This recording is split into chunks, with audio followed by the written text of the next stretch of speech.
pour arriver jusqu'à aujourd'hui et continuer encore à célébrer nos 5 ans. Ça, c'est la grâce que Dieu nous a accordée.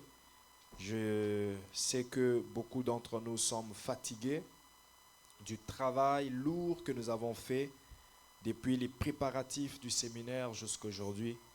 Mais c'est là la force des leaders. Les leaders, même quand ils sont fatigués, ils ne lâchent pas jusqu'à ce qu'ils atteignent les objectifs. Alléluia.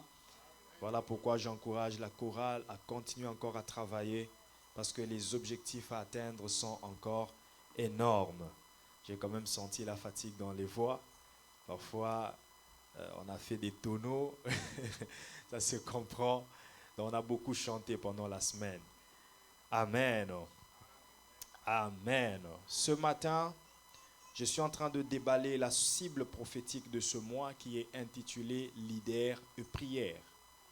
Nous n'oublions pas que notre cible prophétique annuelle, la vision que Dieu nous a donnée en cette année 2023, c'est la vision du leadership. Nous parlons du leadership, nous façonnons des leaders, nous élevons des leaders dans tous les domaines, tant spirituellement, professionnellement, dans les business, dans les études, car c'est Dieu qui l'a dit, nous serons la tête et non la queue.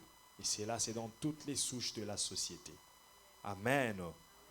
Alors, tous les mois, nous avons une sous-vision qui explique encore le leadership et qui nous amène encore à recevoir les enseignements que Dieu veut pour nous amener dans l'effectivité du leadership. Et pour le mois passé, nous avons parlé du leader et de l'influence. Ce mois-ci, qui est pour nous un mois de prière, nous voulons aussi parler de la prière dans la vie du leader. C'est très important qu'un leader, dans tous les domaines que tu exerces ton leadership, tu aies une vie de prière. C'est quand même une suite de ce que nous disions le mois passé et le mois écoulé, parce que le mois passé, si je ne me trompe pas, j'ai introduit le mois avec un message où je parlais du surnaturel. Je disais que la vie est spirituelle. Amen. Amen. La vie est spirituelle. Le surnaturel est de Dieu. Et tout leader a besoin du surnaturel, a besoin d'une connotation du spirituel. C'est ainsi que la plupart de fois, vous verrez, toute personne qui s'élève va aller chercher un appui. Tout président, toute autorité politique va aller se chercher un appui, que ce soit chez les marabouts, dans l'occultisme, chez les féticheurs. Donc, ils vont aller chercher quelque chose qui va leur servir d'appui. Et je le disais même que dès que vous devenez président de la République, il y a même plusieurs catégories de gens qui vont s'approcher de vous. Les chefs coutumiers, les marabouts, les féticheurs, pour vous proposer des choses. Nous avons ce qu'il vous faut pour que vous vous mainteniez. Vous avez beaucoup d'adversaires. Et si vous voulez vous maintenir, prenez ça, prenez ça. Donc tout leader a besoin d'une spiritualité à côté de lui. Mais nous savons que tout ce qu'il propose là ne sert à rien parce que ce n'est pas puissant devant celui qui est en nous. Voilà pourquoi il est important que nous formions les leaders à comprendre que dès que vous devenez ministre, premier ministre, président de la République, vous devenez une autorité dans un domaine ou dans un autre. Que personne ne vous trompe pour vous proposer ce qui est du monde. Car avec cela, vous souffrirez sur cette terre. Et au-delà de la terre, vous souffrirez éternellement en enfer. quelle que soit l'élévation que vous atteindrez, sachez toujours que le nom de Jésus est au-dessus de tout ce qu'on peut vous proposer. Appuyez-vous sur le nom de Jésus. Vous régnerez dans le football, régnez avec le nom de Jésus. Vous régnerez dans la musique, régnez avec le nom de Jésus. Vous régnerez dans la politique, régnez avec le nom de Jésus. Car toute prophétie de Dieu a déjà déclaré la royauté et le sacerdoce pour les enfants de Dieu. Nous ne sommes pas là seulement pour régner dans le sacerdoce, être des ministres de Dieu, avoir une vie de prière, chasser les démons. Ce n'est pas seulement ça que nous devons faire. À part le sacerdoce dans lequel nous devons régner, il y a aussi la royauté. Il y a aussi la primature. Il y a la présidence. Il y a les business que nous pouvons faire. Il y a des domaines variés dans la technologie, dans la santé, où les enfants de Dieu qui servent Dieu effectivement à l'église doivent aussi régner pour amener le Dieu que nous servons dans le monde et dans les entreprises. C'est ça la royauté et le sacerdoce. Alléluia. Tout leader a besoin d'une spiritualité. Et voilà pourquoi ce mois, nous allons parler de leader et prière. Parce que la prière fait partie de la spiritualité. C'est d'ailleurs ça qui nous permet d'exercer la spiritualité. Alléluia. Dis à ton voisin, leader et prière. Dis-lui très bien, il n'a pas compris. Tu ne dis pas à ton voisin, tu te dis à toi-même, cherche un voisin et dis-lui. Bien-aimé dans le Seigneur, Jésus a prié jusqu'à atteindre la phase de l'agonie. On ne peut pas agoniser d'un coup comme ça. Avant d'agoniser, il y a des phases par lesquelles on doit passer pour arriver à l'agonie. Et Jésus a traversé toutes ces phases-là jusqu'à arriver à l'agonie. Personne ne peut tomber en extase dès le début de sa prière. Ça demande toujours une connexion, une connectivité. Ça demande toujours un point de contact entre l'esprit de l'homme et l'Esprit Saint qui est toujours disponible, mais qui attend l'esprit de l'homme, car c'est l'esprit de l'homme qui a besoin de concentration. Parce que cet esprit habite dans un corps qui est tout le temps dans la distraction. La chair a la distraction a la faiblesse de la distraction. La chair peut être séduite par ce qui passe. Le corps peut être séduit par ce qu'on ressent en nous. Le corps peut tomber facilement dans la distraction à travers ce qu'on entend, on perçoit, soit par nos oreilles, soit par nos yeux, soit par les différents sens. Voilà pourquoi l'esprit de l'homme qui est dans le corps est aussi exposé à cette distraction que le corps qui le porte le soumet. C'est ainsi que l'homme a besoin d'une certaine concentration. La concentration qui vient de la transition entre l'âme de l'homme, l'esprit de l'homme et le corps de l'homme. C'est là que l'homme va chercher sa concentration, dans son âme. Alléluia. Parce que c'est ça le centre des émotions. Tout ce que nous ressentons dans le corps passe d'abord par l'âme. Alléluia. Ça passe d'abord par l'âme. L'âme digère cela et le transmet soit au corps, soit à l'esprit. C'est ainsi que le corps peut se sentir affecté, découragé, fatigué, parce que c'est ce que l'âme lui a transmis. Alléluia. Alléluia.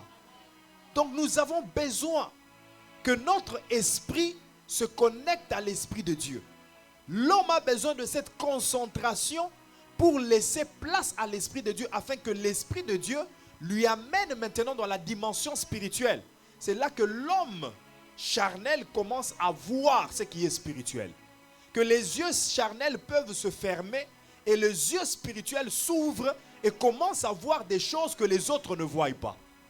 Pendant le séminaire, j'ai reçu le témoignage d'un ministre de Dieu qui est venu me voir pendant que j'étais sur la chaire en train de prier. Vous voyez une colonne de feu ici. Colonne de feu brûlante. Et il y avait beaucoup de gens dans la salle. Pourquoi ils n'ont pas vu cela? Ce n'est pas les yeux charnels qui ont vu. C'est les yeux spirituels. Alléluia. Ça demande cette concentration pour parvenir maintenant à boucher les oreilles charnelles et entendre avec les oreilles spirituelles. La voix de Dieu est toujours là en train de parler. La parole de l'Esprit est toujours là disponible. Les révélations de Dieu sont toujours à notre disposition. Mais c'est à nous d'aller les chercher, pas dans la dimension de la chair, pas dans la dimension de l'âme, mais dans la dimension de l'esprit. Et cela demande une concentration pour y arriver. Alléluia. Ça demande une concentration pour aller en extase, être emporté en esprit, voyager avec l'Esprit de Dieu et commencer à voir ce qui est caché. Ça demande une concentration. Voilà pourquoi Jésus est passé par ces phases de concentration. La Bible dit qu'il est allé prier. La première fois, la deuxième fois, la troisième fois, les disciples dormaient. Mais lui allait dans les profondeurs de sa concentration jusqu'à ce qu'il ait parvenu à la phase de l'agonie. Parce que la prière a des phases. Et c'est de cela que je vais te parler ce matin. Les phases de la prière.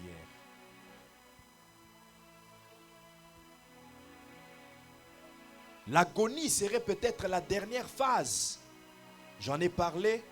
Mais avant cela, il y a encore d'autres phases. Je ne pourrais peut-être pas les mentionner toutes ce matin. Mais j'aimerais que tu saches qu'il y a des phases de la prière. Dis avec moi les phases de la prière. Bien-aimé dans le Seigneur, que tu sois novice, que tu commences aujourd'hui ou que tu aies commencé il y a des temps, que ta prière t'ait déjà produit des résultats et t'a amené au leadership. Sache qu'au niveau où tu es, élevé ou en bas, tu as toujours besoin d'une première phase.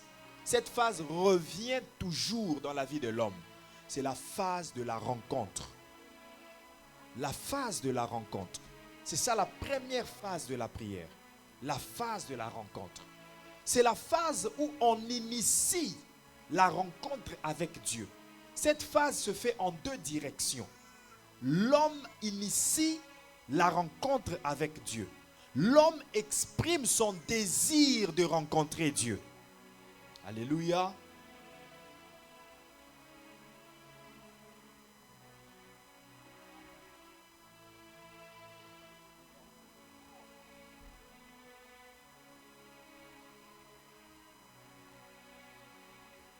La phase de la rencontre. L'homme exprime le désir de rencontrer Dieu. C'est la phase où l'homme cherche et recherche Dieu. L'homme veut lui parler. L'homme veut écouter Dieu.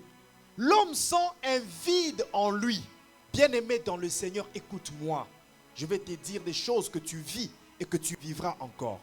Quel que soit le niveau où tu arriveras, quel que soit le nombre d'immeubles que tu pourras avoir, le nombre de voitures, la richesse que tu pourras avoir, il arrivera toujours un temps où tu sentiras un vide en toi et que tu as besoin du plus haut que toi. Ça veut dire que ton âme et ton esprit sont en train de soupirer après Dieu. C'est ce qui se passe dans la vie de beaucoup de gens. Mais ils ignorent que ce qu'ils veulent, ce qu'ils recherchent en réalité, ce n'est pas les choses de ce monde, c'est Dieu. Beaucoup de gens ont besoin de Dieu.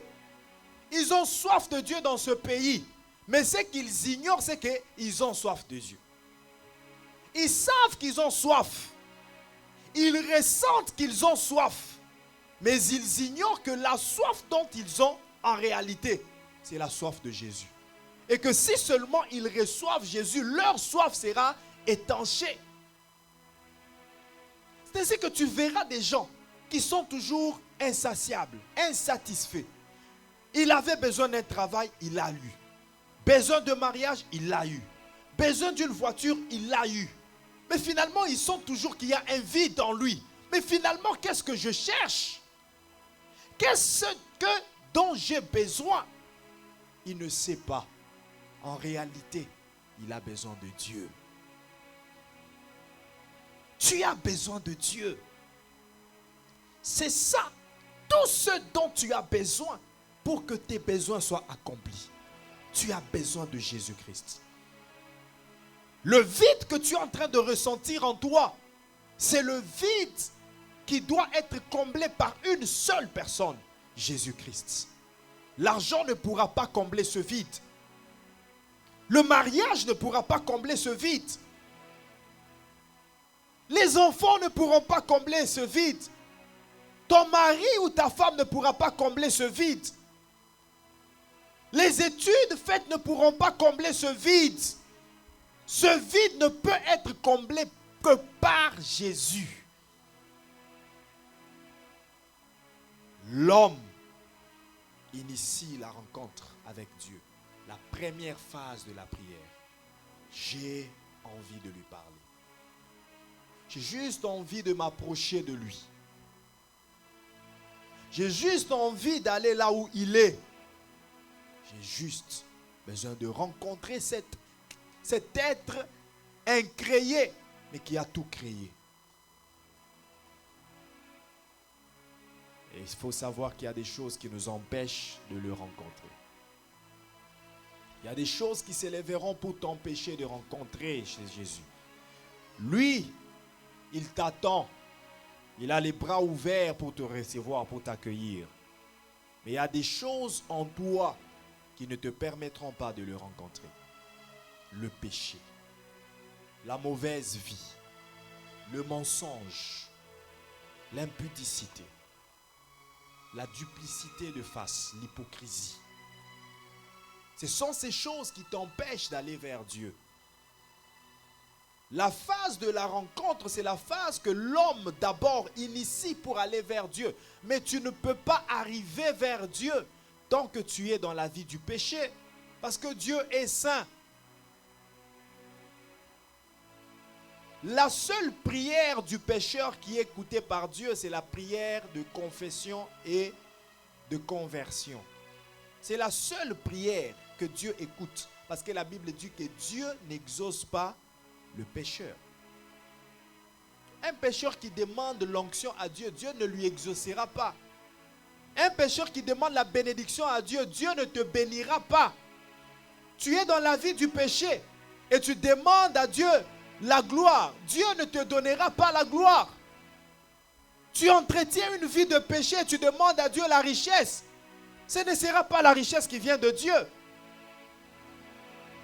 Parce que Dieu n'exauce pas le pécheur. S'il arrive que tu demandes quelque chose, tu le reçois et tu dis, oh Dieu m'a exaucé pendant que tu es dans la vie de péché. Écoute-moi, je vais te révéler la vérité ce matin. En réalité, ce n'est pas que Dieu a exaucé à ta prière, mais Dieu t'a accordé la grâce générale qu'il accorde à tout le monde. C'est-à-dire, tu as bénéficié d'une chose que Dieu trouve qu'il peut le donner à tout le monde. Mais si c'était des choses qu'il ne donne qu'aux enfants de l'Alliance, tu n'allais pas le recevoir. Parce que Dieu n'exauce pas le pécheur. Dis à ton voisin, Dieu n'exauce pas le pécheur. Profites-en, dis-lui, arrête avec la vie du péché. Dis-lui, je ne connais pas ta vie, mais je te dis quand même, arrête avec la vie du péché. Tu vois, tu as eu l'occasion de prêcher ton voisin ce matin. Alléluia.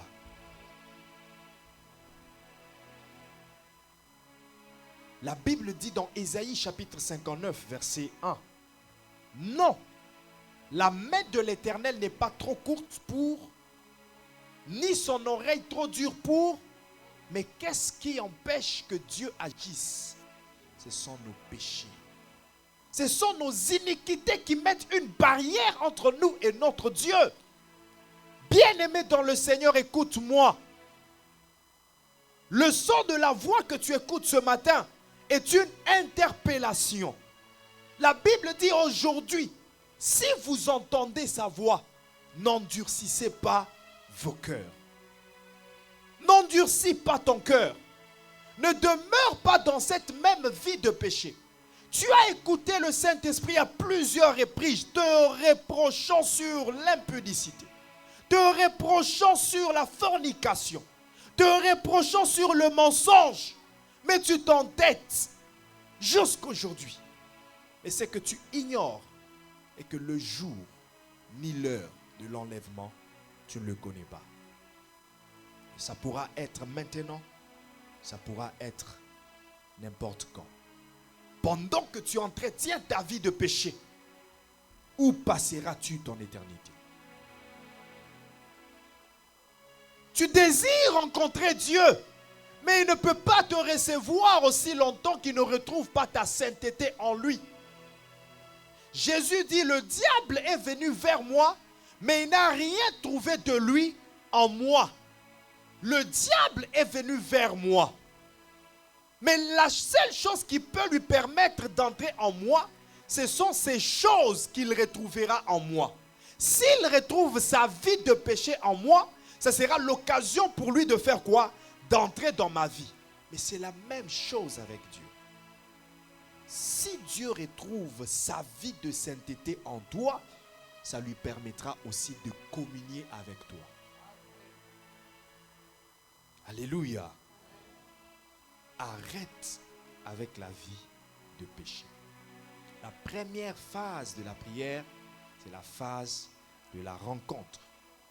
La première direction, c'est l'homme qui initie la rencontre envers Dieu. La deuxième direction, c'est Dieu qui initie la rencontre avec l'homme. Dieu cherche l'homme. Il veut parler à l'homme. Je parlerai de cette direction dans les points qui suivent pour mieux expliquer et être très explicite. La deuxième phase de la prière, c'est la phase de la communion. La communion, elle est divisée en deux parties. L'échange et l'unité. L'échange et l'unité. La phase de la communion.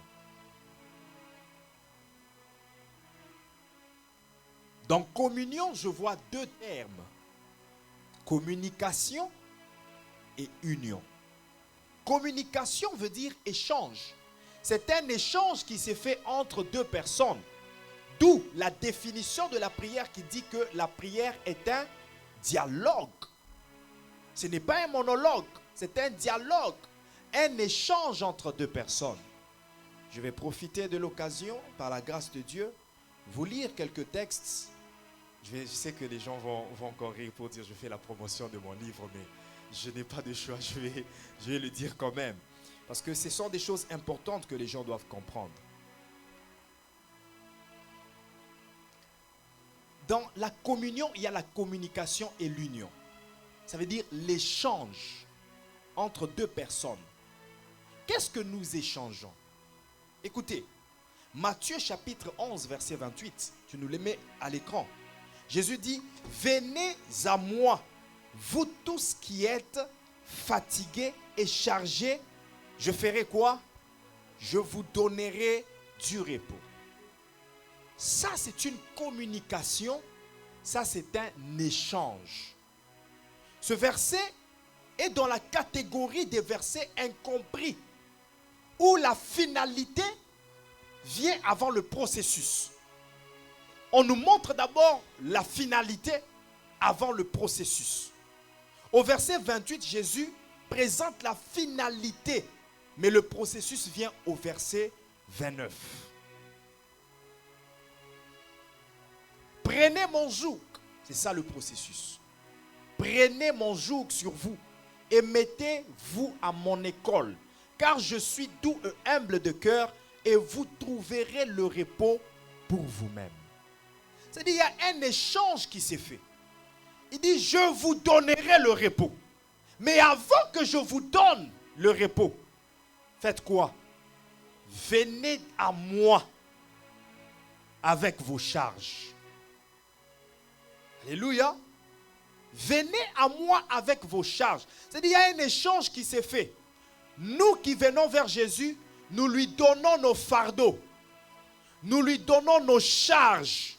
Il s'effectue un échange de responsabilités entre Jésus et la personne qui est chargée et fatiguée. Imaginez-vous que Jésus demande à la personne qui est fatiguée. Hein? Est-ce que vous avez remarqué ça? Jésus demande à la personne, à celui qui est fatigué, de se décharger d'un fardeau pour en prendre. Vous n'avez pas remarqué ça? Hein? Il n'a pas dit, venez à moi avec vos fardeaux et puis c'est tout. Non, venez avec vos fardeaux, mais faites quoi? Prenez mon joug. C'est-à-dire, il nous décharge d'un fardeau, mais il nous en donne un autre. C'est un échange. Joug, je pense que le pasteur Albert avait expliqué ça pendant, ou le papa Alain. Il y a quelqu'un pendant le séminaire qui avait expliqué ça. Le joug, c'est comme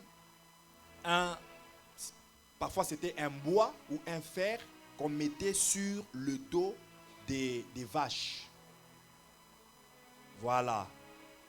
Donc c'était comme quelque chose de pesant qu'on mettait sur les vaches pour mieux les dresser et les permettre, voilà. C'est ça le joug. Un échange de responsabilité. La prière est une communion. Communication, échange. Nous échangeons des choses avec Dieu. Nous lui donnons ce qui nous fatigue. Et lui nous donne ce qui nous amène dans le repos. Mais ce sont des responsabilités que chaque partie prend pendant le moment où il est en train de prier. Est-ce que vous savez que Dieu aussi prie? Je vous l'avais dit, n'est-ce pas? C'est le premier être à avoir prié dans le jardin, Dieu. Le premier être à avoir prié, ce n'est pas l'homme. C'est Dieu qui a initié la prière. Le premier être à avoir prié, c'est Dieu.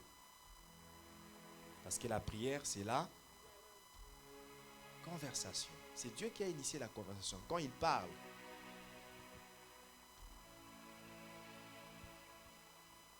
qu'est-ce que nous donnons à Dieu?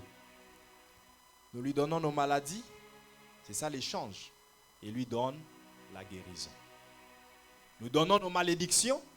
Et lui donne la bénédiction. Nous lui donnons nos hontes. Et lui donne la gloire. Nous lui donnons nos péchés. Et lui donne la sanctification. L'échange se fait pendant le temps de communion. La communication. Échange. Alléluia. Alléluia. Tu ne peux pas prier sans que Dieu déverse des choses en toi. Tu ne peux pas prier sans que quelque chose de mal quitte ta vie.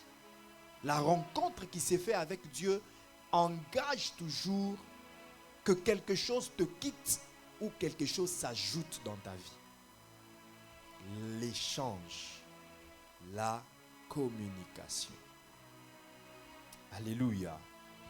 Et le deuxième mot qui est dans communion, c'est l'union, l'unité.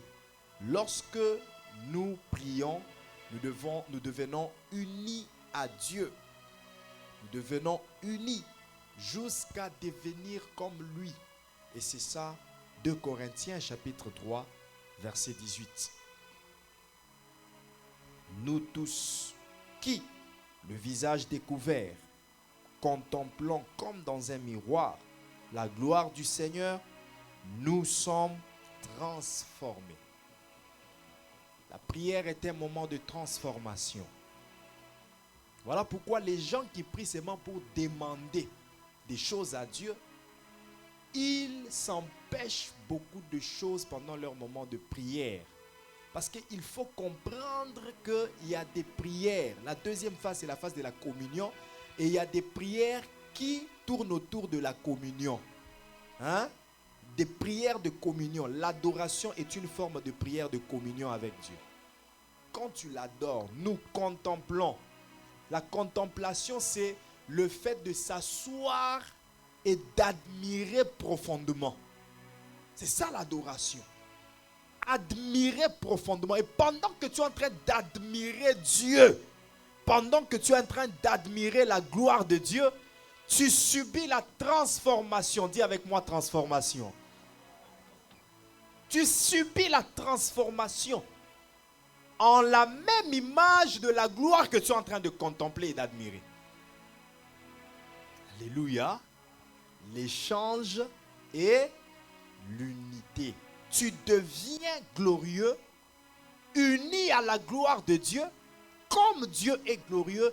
Et c'est cette phase-là qui t'amène à rayonner comme Dieu rayonne.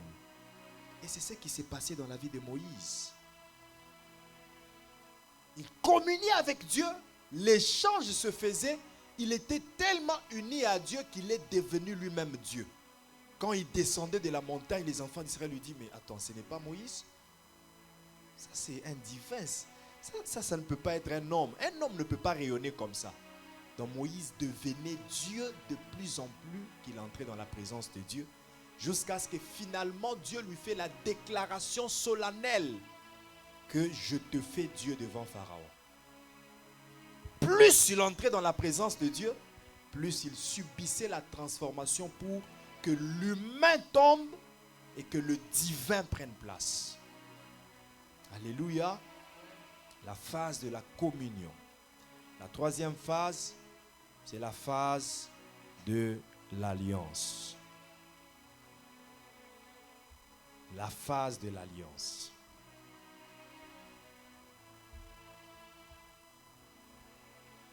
La phase de l'alliance. Dans cette phase, on ne cherche pas que nos prières produisent des résultats, mais on cherche plutôt que nous soyons le produit transformé de nos prières. J'aimerais que tu comprennes ça très bien. C'est ça l'erreur que beaucoup de gens commettent. Excusez-moi ceux qui n'entendent pas le lingala, je vais traduire après. Mais j'ai entendu beaucoup de gens dire le sambonanga est futa.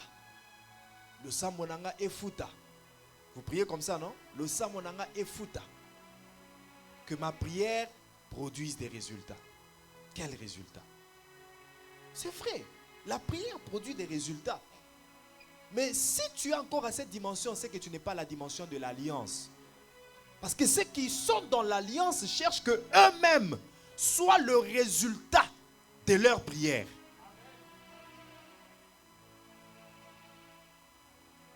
C'est ça la dimension de l'alliance. Je ne prie pas pour que mes prières me donnent l'argent.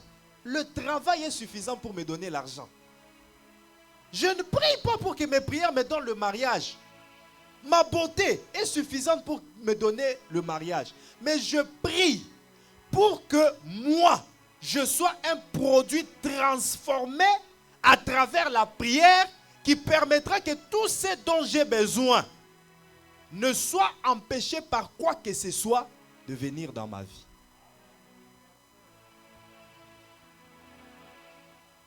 Voilà pourquoi les gens d'alliance, quand ils prient, ils ne demandent pas l'argent, mais ils demandent la gloire. Les gens d'alliance, quand ils prient, ils ne demandent pas le mariage, ils demandent la bénédiction.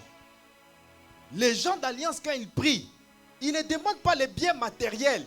Ils vont demander les forces spirituelles positives qui font, qui commandent et qui ordonnent, qui imposent que les biens matériels viennent dans nos vies. Passe 3 heures du temps à genoux en train de demander la bénédiction. Et tu verras ce que tu deviendras. Mais passe des années à demander, Seigneur, les mariages, ça ne viendra jamais. Parce que ça, Dieu l'accorde à tout le monde. Même les païens se marient sans demander. Ils n'ont pas prié, mais ils se marient. Mais toi, enfant de Dieu, dans l'alliance avec Dieu, tu jeûnes et tu pries pour le mariage. À moins qu'il y ait des combats qui s'élèvent, alors va dans la dimension de l'autorité. Va dans la prière d'autorité, mais ne sois pas en train de dire, Seigneur, mon mariage, Seigneur, tu m'as abandonné. T'as abandonné pour le mariage. Si tu vois qu'il y a des blocages, qu'il y a des liens, va maintenant chercher l'autorité. Engage les anges de combat pour qu'ils viennent chasser le roi des Perses qui t'empêche d'avoir ton mariage. Mais ne pense pas que tu peux passer des temps à prier seulement pour demander le mariage. Demande ce qui est positif, des forces spirituelles positives. Car ce sont ces forces-là qui te permettront d'avoir tout ce qui vient après. Alléluia. Dis avec moi, Seigneur, fais-moi grâce afin que je sois le produit transformé de mes prières. Alléluia. Donc, ta prière que tu es en train de faire, ça fait de toi un produit, un résultat de ces prières-là. Voilà pourquoi je te conseille à partir de ce matin de développer l'habitude de prier en langue. Parce que c'est parmi les prières qui transforment, qui fait de toi un produit de ta prière. Alléluia. Oh, est-ce que quelqu'un est avec moi? Prie en langue. Même si tu n'y es jamais parvenu, si tu as l'assurance d'être baptisé du Saint-Esprit, ouvre ta bouche par la foi, prie. Arrête, oh, moi je ne sais pas, et moi ceci et tout ça. Tu es en train de philosopher pour rien. Parle seulement. Vas-y, je dis seulement Guy. Vas-y seulement comme ça. Cherche la concentration. Rappelle-toi du premier point. La concentration de l'esprit. Avec les Guy que tu fais là, l'esprit de l'homme se connecte à l'esprit de Dieu. Agonie. Extase. Tu ne vas pas comprendre ce qui se passe. Le problème, c'est que tu restes à la dimension charnelle. Va dans la dimension du surnaturel. Quitte le parvis, va dans le lieu saint et touche le lieu très saint. La prière en langue est parmi les catégories de prières qui nous transforment. Il n'y a pas que l'adoration. La transformation en un autre produit. La prière en langue. Les gens me regardent, ne comprennent pas. Allons-y dans 1 Corinthiens 14.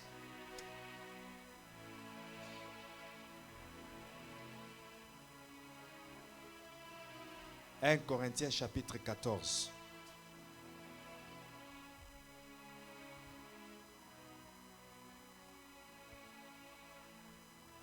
Verset 2. En effet, celui qui parle en langue ne parle pas aux hommes, mais à Dieu, car personne ne le comprend. Personne ne le comprend. Tu veux me comprendre pourquoi? Est-ce que je te parle à toi? Est-ce que c'est ta langue? Je suis en train de parler à la personne de ma tribu. On est né dans une même tribu, on parle la même langue maternelle. C'est à lui que je parle. Maintenant, toi, tu dis, mais comment est-ce que toi, tu parles Chiluba pendant que nous sommes ici? Ce n'est pas à toi que je parle. Je parle à celui-ci. Comment tu parles le lingala? Non, on entend. Ce n'est pas à toi que je parle. Je parle à celui qui entend le lingala. Donc, lorsque je prie en langue, ce n'est pas à toi que je parle. Je parle à Dieu. Je ne parle pas aux démons. Je parle à Dieu. Il n'y a que Dieu qui comprend ce langage-là. Alléluia. Car personne ne le comprend et c'est en esprit qu'il dit des mystères. Qu'est-ce que Seigneur dit? C'est en esprit qu'il dit des mystères. Verset 3. Celui qui prophétise, au contraire, parle aux hommes, les édifie. Celui qui prophétise en langue édifie les hommes. Il les exhorte, les console. Celui qui parle en langue, celui qui prie en langue, s'édifie lui-même. Ah, je dois le faire. Je dois encore faire cet éclaircissement-là. Parce qu'il y a des gens qui ne comprennent pas ça encore. Quand je dis, il y a deux choses que Paul dit dans ce texte, mais que les gens ne peuvent pas voir directement. Quand il dit c'est lui qui prophétise, et celui qui parle en langue. Ça veut dire quoi? Parle en langue dont Paul parle, c'est la prière. Prophétiser, ça se fait aussi en langue. Parce que dans le parler en langue, il y a deux choses. Il y a la direction de l'homme envers Dieu et la direction de Dieu envers l'homme. La prière en langue, c'est la prière que l'homme fait à Dieu. Ça, c'est la prière. Il parle à Dieu. Mais la prophétie, c'est un message qui vient de Dieu et qui passe à travers l'homme qui peut prophétiser. C'est-à-dire les dons de l'esprit. Dans 1 Corinthiens chapitre 12. Hein? Il y a la diversité des langues. Il y a l'interprétation des langues. Il y a quelqu'un qui peut prophétiser en langue. Le message vient et puis... Et ça demande un interprète. Parce que c'est un message qui est adressé à l'assemblée que les gens doivent écouter. Mais la prière n'est pas adressée à l'assemblée, elle est adressée à Dieu. Alléluia. Est-ce que c'est clair? Donc celui qui prie fait quoi? Verset 4. Celui qui prie en langue s'édifie lui-même. Il s'édifie lui-même. Il s'édifie lui-même. Édifier, c'est quoi? C'est construire un édifice, un bâtiment. C'est-à-dire la prière en langue est un moment de construction. C'est un moment où nous associons brique sur brique pour que notre vie soit construite comme un édifice qui tient et qui résiste. Voilà pourquoi je te dis que c'est un moment de transformation. Quand tu pries en langue, tu te transformes en une autre personne. Quand tu pries en langue, tu te transformes en un autre être. Et même les gens qui te verront, ils seront étonnés. Est-ce que c'est la même personne ou c'est une autre personne? C'est ainsi que Samuel disait à Saül, vas-y, tu rencontreras une garnison des prophètes. Et lorsque tu leur auras rencontré, tu prophétiseras avec eux. Alléluia. Il a prophétisé ensemble avec les prophètes. Et les gens étaient étonnés. Oh, est-ce que Saül aussi est un prophète? Une transformation s'est faite. Il a reçu d'autres valeurs, d'autres capacités qu'il n'avait pas avant. Alléluia. Alléluia. La prière en langue nous permet aussi de subir la transformation. Nous permet aussi de subir la métamorphose, la transfiguration. C'est parmi les prières d'alliance. La phase de l'alliance, c'est la phase où, je vais revenir au premier point où je parlais de la deuxième direction. Dieu cherche l'homme dans la prière. Dieu cherche l'homme. Bien-aimés dans le Seigneur, il y a deux catégories de gens que j'ai vus dans la Bible, Dieu est en train de les chercher. Je n'ai pas vu Dieu chercher beaucoup de gens, beaucoup de catégories. J'ai vu dans la Bible deux catégories de gens que Dieu cherche. La première catégorie, les intercesseurs. La deuxième catégorie, les adorateurs. Dieu cherche ceux qui prient. Intercession, c'est une sorte de prière. Adoration, c'est une sorte de prière. Dieu cherche des gens qui peuvent prier. Dieu cherche. Est-ce que parmi les gens que Dieu cherche, tu y es? Est-ce que tu pries? La prière est une activité agréable à Dieu. Dieu se plaît de la prière. Dieu est content quand les gens prient. Dieu aime quand nous prions. Dieu cherche l'homme pour lui parler. Dieu cherche l'homme pour converser avec lui.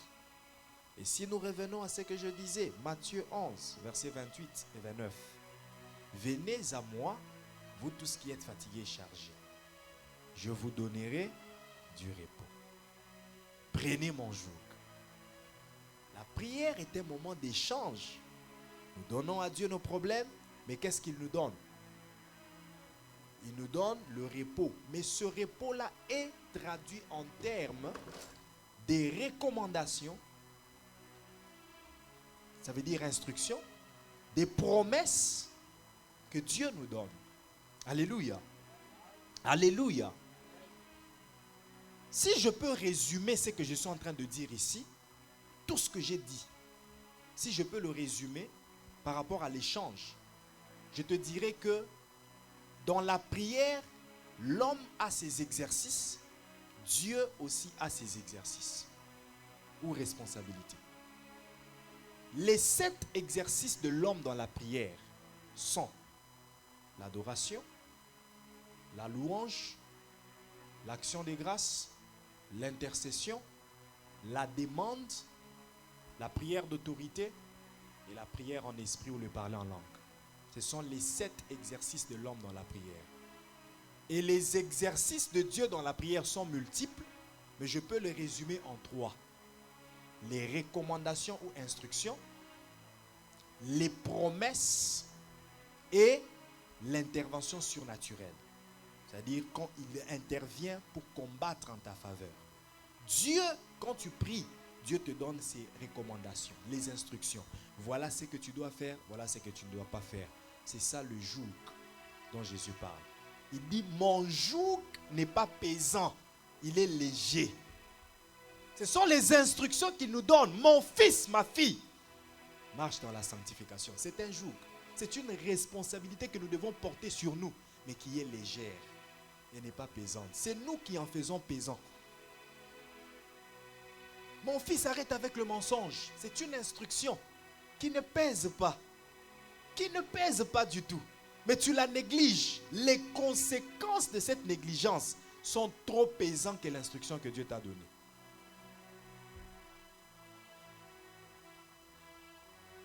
Les jougs de Dieu ne pèsent pas.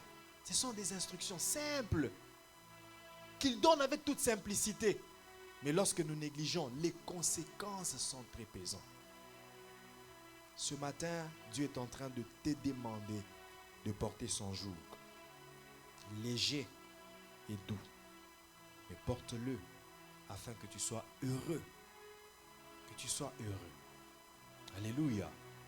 Dieu nous donne des instructions dans la prière. Dieu nous donne des promesses. C'est pendant la prière que Dieu te fera des promesses. Mon fils, je ferai de toi la tête et non la queue. Mon fils, je rendrai ton nom grand. C'est pendant la prière que Dieu a donné cette promesse à Abraham. C'était une conversation. Abraham, va dehors. Est-ce qu'Abraham pouvait aller dehors s'il n'avait pas entendu la voix de Dieu? Mais s'il avait entendu la voix de Dieu, c'est qu'il était en train de causer avec Dieu. C'était un dialogue. Et quand il arrive dehors, il lui dit, je rendrai ton nom grand. Promesse dans la prière. La bénédiction est dans la prière. La gloire est dans la prière. La santé divine est dans la prière. L'élévation est dans la prière. La restauration est dans la prière. La femme à la perte du sang a dit, si je touche seulement son vêtement. C'est-à-dire, cette femme-là est entrée dans la dimension spirituelle d'aller chercher quelque chose en prière. Parce que la Bible dit, elle se disait en elle-même. C'est-à-dire, elle faisait déjà une prière en elle-même. Tout ce dont tu as besoin, tu peux l'avoir si tu es capable de mettre tes genoux par terre. Oh, je te donne un secret, une clé ce matin. Les genoux sont une clé qui ouvre le ciel. Ce problème qui a duré, perduré, tu peux le résoudre ce matin si tu es capable de mettre tes genoux par terre. Alléluia. Dieu a dit avec moi, Dieu cherche un homme, une femme de prière. Bien-aimé dans le Seigneur, Dieu ne cherche pas tout le monde. Dieu ne cherche pas tout le monde. Oh, ça, j'aimerais que tu l'entendes. Dieu ne cherche pas tout le monde. Dieu cherche ceux qui sont en alliance avec lui. Psaume chapitre 50, verset 5. rassemblez-moi, mes saints, avec qui j'ai fait alliance par le sacrifice. Maman, tu as dit quoi? Par l'offrande. Que Dieu te bénisse parce que je vais éclaircir ça.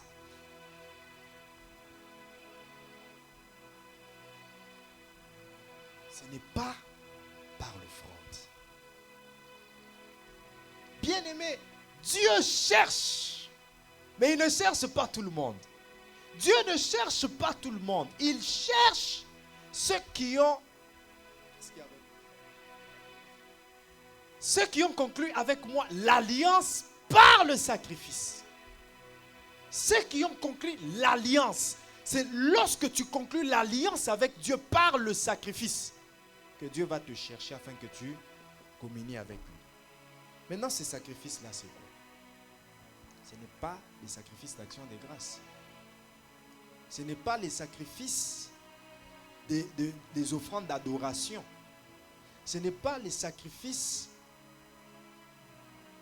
de mettre tes genoux par terre, de jeûner pendant 40 jours. Ce n'est pas les sacrifices humains. Le sacrifice de tes offrandes ne pourra jamais te délivrer de tes problèmes. Quelle que soit l'offrande que tu peux donner, ne pense jamais que c'est cette offrande-là qui t'a délivré. La dîme que tu donnes ne pourra jamais résoudre tes problèmes. Ce sont les devoirs que nous avons envers Dieu. Nous le faisons par devoir et par obéissance. Alléluia.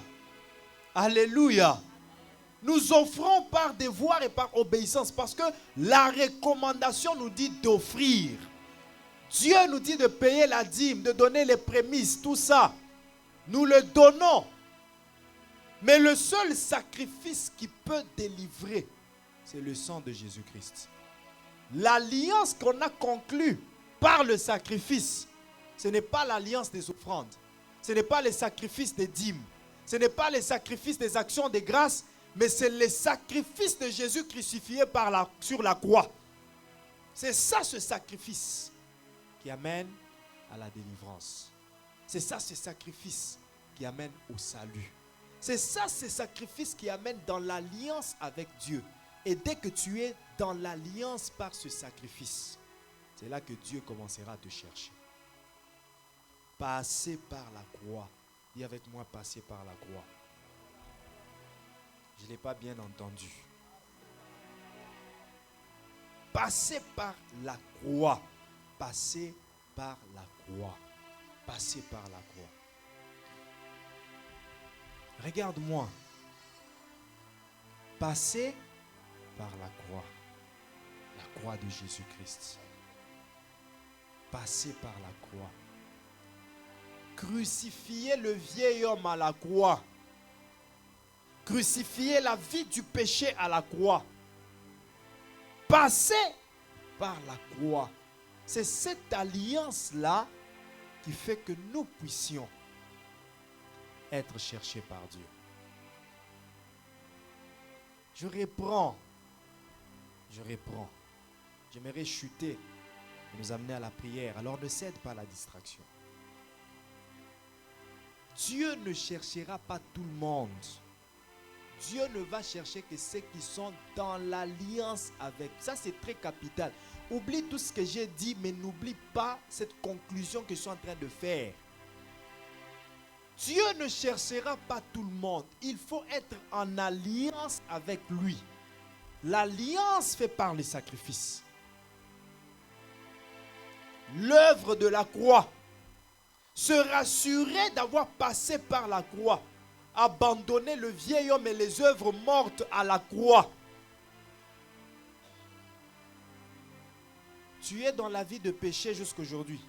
Ce n'est pas toi que Dieu viendra chercher. Tu te masturbes jusqu'aujourd'hui. Ce n'est pas toi que Dieu viendra chercher. Tu es dans la fornication.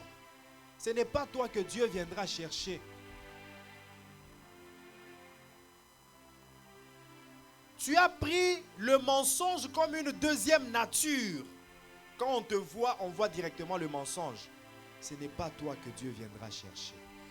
Il vient chercher ceux qui ont fait alliance par le sacrifice. Alléluia. Qui ont fait alliance par le sacrifice. Parce que par le sacrifice, Dieu nous permet maintenant de pratiquer les œuvres qu'il avait préparées d'avance pour nous. Ces œuvres-là n'attendaient qu'une seule chose, le sacrifice d'alliance. Dieu avait préparé des œuvres pour que nous les pratiquions. Éphésiens chapitre 2, verset 10. Il a préparé des œuvres pour que nous les pratiquions. Mais les œuvres attendaient le sacrifice d'alliance. Maintenant que le sacrifice est fait et qu'on est dans l'alliance, bien-aimés dans le Seigneur, nous sommes censés pratiquer les œuvres pour lesquelles nous avons été préparés. Nous sommes censés pratiquer les œuvres. C'est ça qui nous permet d'établir et de maintenir l'alliance par les sacrifices avec Dieu. Quand nous pratiquons les œuvres, ce que nous sommes, nous le devons à Dieu. Car par notre union avec le Christ Jésus, Dieu nous a créés pour une vie riche d'œuvres bonnes qu'il a préparées à l'avance afin que nous les accomplissions. Version Louis II dit afin que nous les pratiquions. Oh, si tu ne pratiques pas les bonnes œuvres de Dieu, sache que tu es encore en dehors de l'alliance. Si tu ne pratiques pas la sanctification, tu es encore en dehors de l'alliance. Quelles sont les œuvres que tu pratiques? La médisance, la calomnie, l'impudicité, la fornication, le mensonge. Quelles sont les œuvres que tu pratiques? La jalousie, l'hypocrisie, tout ça, ce sont les œuvres de la chair. Ce ne sont pas les œuvres de l'esprit. Ce ne sont pas les œuvres pour ceux qui sont en alliance avec Dieu.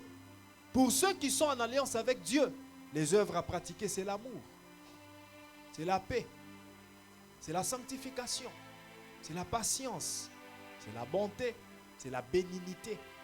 Alléluia. Alléluia. Engage-toi à partir de ce matin de pratiquer les bonnes œuvres. Arrête avec la vie du péché. Arrête avec la vie du péché. Arrête avec la vie du péché. Arrête. Fuis les passions de la jeunesse. Fuis l'impudicité. Alléluia. Les 3 fruits de la Bible. Les 3 fruits. 2 fois. Impératif deuxième personne du pluriel. Et 1 fois. Impératif première personne du pluriel. Les 3 fruits de la Bible. Je voulais dire 1 fois. Impératif deuxième personne du singulier. 1 fois impératif deuxième personne du singulier, 2 fois impératif deuxième personne du pluriel. Les 3 fruits de la Bible. 1. Fuyez l'idolâtrie. 2. Fuyez l'impudicité. 3. Fuyez les passions de la jeunesse. Alléluia. Fuis. Tu attends quoi? Fuis. Fuis. Quand est-ce que tu te débarrasseras de ce péché-là? Tu attends qu'il te détruise? Tu attends qu'il te ronge totalement? Tu attends que ce péché t'enterre? Que tu sois mort non spirituellement seulement, mais que tu meurs aussi physiquement? Mais ça sera trop tard. Parce que les morts ne pourront pas se convertir pour vivre une nouvelle vie. Ça sera trop tard. Aujourd'hui, si tu entends sa voix, n'endurcis pas ton cœur. Répentez-vous. Répentez-vous et abandonnez la vie du péché. Bien-aimés, la vie du péché n'est pas une vie de gloire. La vie du péché n'est pas une vie qu'on peut acclamer. Tu peux te cacher, faire ta vie du péché en coulisses. Les gens ne te voient pas.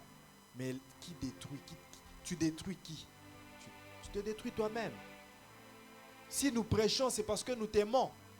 Si nous disons ces choses, c'est parce que nous voulons que nous tous, nous puissions vivre la sanctification et que nous nous attendions à l'élévation à la gloire de Dieu. Josué chapitre 3, verset 5. Josué 3, verset 5. Sanctifiez-vous aujourd'hui, car demain, l'Éternel fera des prodiges au milieu de vous. Si tu ne te sanctifies pas aujourd'hui, tu ne vivras pas le leadership demain. Tu ne vivras pas les prodiges demain. Josué dit au peuple, purifiez-vous, sanctifiez-vous, car demain, l'Éternel fera des prodiges au milieu de vous. C'est conditionnel. Si vous ne vous sanctifiez pas, vous ne vivrez pas des prodiges. Josué 3, verset 5. Si vous ne vous sanctifiez pas aujourd'hui, j'insiste, sanctifiez, marchez dans la sanctification. Arrêtez avec la vie du péché sous toutes ses formes. Il n'y a pas de place de gloire, dans la gloire pour celui qui marche dans le péché. Il n'y a pas de place dans la gloire pour celui qui vit dans la vie du péché. Il n'y a pas de place dans la gloire. Lévitique 19, verset 2. Lévitique 19, verset 2. Lévitique 19, verset 2.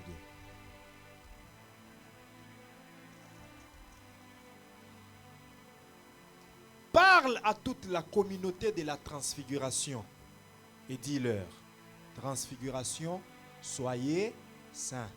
Transfiguration, soyez. Transfiguration, soyez. Je ne t'entends pas, transfiguration, soyez. Maintenant, dis-le à toi-même. Charlie, sois saint. Donne-toi cet ordre-là. Charlie, sois saint. Maintenant, dis-le à ton voisin.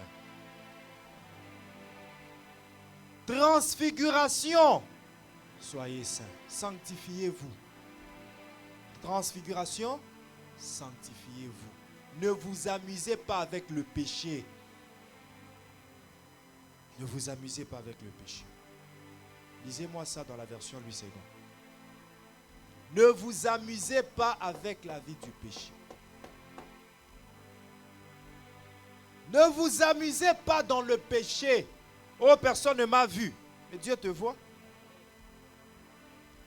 Personne ne t'a vu. Il y a des gens qui craignent même le pasteur. Oh, que le pasteur ne me voie pas. Moi peut-être je te verrai. Et je ne dirai rien, peut-être.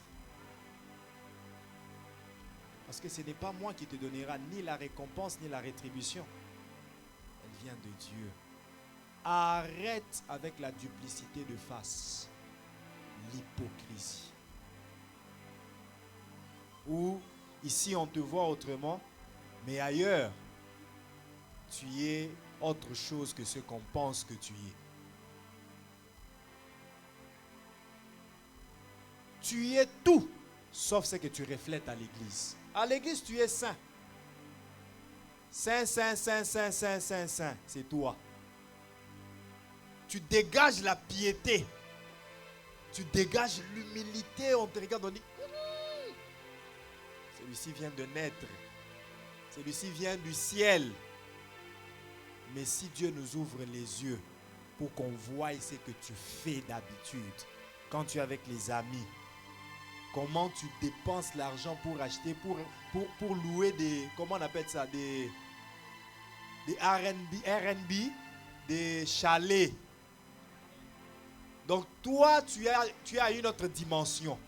Tu dis, si je le fais dans les hôtels, les gens vont souvent. Moi, je vais dans les chalets, loin là-bas. C'est là que tu vas commettre tes impudicités et tes combines. Dieu est là. La rétribution vient de Dieu. La rétribution vient de Dieu. Et ce n'est pas une autre personne que tu détruis, c'est toi. 1 Corinthiens chapitre 6, verset 18. Ce matin, écoute la voix de Dieu et arrête avec la vie du péché. Fuyez l'impudicité. Quelque autre péché qu'un homme commette, ce péché est hors du corps. Il y a des péchés que l'homme peut commettre. Ça, c'est la Bible qui le dit. C'est Paul qui est en train d'expliquer. Il dit, les autres péchés qu'un homme peut commettre sont en dehors. Les mensonges, tout, ils sont en dehors de son corps. Mais, c'est lui qui se livre à l'impudicité, pêche contre son propre corps. Et plus loin, il nous dit que notre corps est le temple de Dieu. C'est lui qui détruira ce corps. Dieu fera quoi? C'est de là que viennent nos destructions. Beaucoup de gens sont détruits à cause de cela. Mais finalement, ça ne marche pas. Ceci, ça ne marche pas. La destruction vient d'où? Tu as détruit le temple de Dieu. Comment est-ce que Dieu ne va pas te détruire? Tu vis dans l'impudicité. L'impudicité est vaste. Hein? J'ai déjà enseigné ici sur l'impudicité. C'est vaste. Dans l'impudicité, on retrouve la fellation. On retrouve la sodomie. On retrouve l'inceste. On retrouve l'adultère. On retrouve le voyeurisme. On retrouve la pédophilie, l'homosexualité, le lesbiennage. On retrouve... c'est varié. Fornication, prostitution. Tout ça, ce sont des formes d'impudicité. Et l'impudicité est la sœur jumelle de l'ivrognerie. Ils marchent souvent ensemble. Rencontre un ivrogne, tu verras que c'est un homme qui est habitué de tromper sa femme. Ceux qui aiment bien boire, tu les rencontreras aussi dans l'impudicité. Rencontre un impudique, tu verras que il boit aussi. Osée chapitre 4, verset 11. La prostitution, le vin et le mou font perdre le sens.